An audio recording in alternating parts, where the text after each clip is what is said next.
আজকে বানালাম egg noodle soup. তার জন্য একটা প্যানে এক টুকরো বাটার দিয়ে মেল্ট হয়ে আসলে একদম সামান্য পরিমাণে আদা কুচি দেব। একটু নাড়াচাড়া করে নেব। তারপর দিয়ে দেব কাঁচা লঙ্কা কুচি আর রসুন কুচি। এবার এগুলোকে সতে করে নেব। তারপর দিয়ে দেব কুচিয়ে রাখা বাঁধাকপি। এবার এগুলোকে ভালোভাবে সতে করব সুন্দর গন্ধ বেরোনো অবধি। তারপর পরিমাণ মতো জল দেব।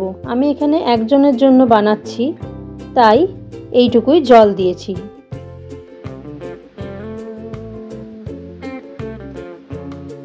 এবার ভালো করে মিক্স করে নিয়ে একটু ফুটে উঠলে একটা ডিম ভালো করে ফেটিয়ে দিয়ে দেব। যখন ডিমটা দেবে তোমরা তখন ভালোভাবে নাড়াচাড়া করবে, না হলে দলা পাকিয়ে যাবে, দেখতেও ভালো লাগবে না। এবার পরিমাণ মতো লবণ দেব।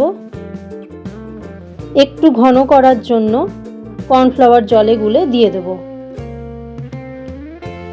বেশ ভালোভাবে মিক্স করে নেব। এবার দিয়ে দেব বয়েল করে রাখা নুডল। ভালোভাবে নাড়াচাড়া করে নিয়ে ফুটে উঠলে দিয়ে দেব অল্প পরিমাণে চিলি ফ্লেক্স আর অরিগানো। তোমাদের কাছে না থাকলে অরিগানো স্কিপ করতে পারো।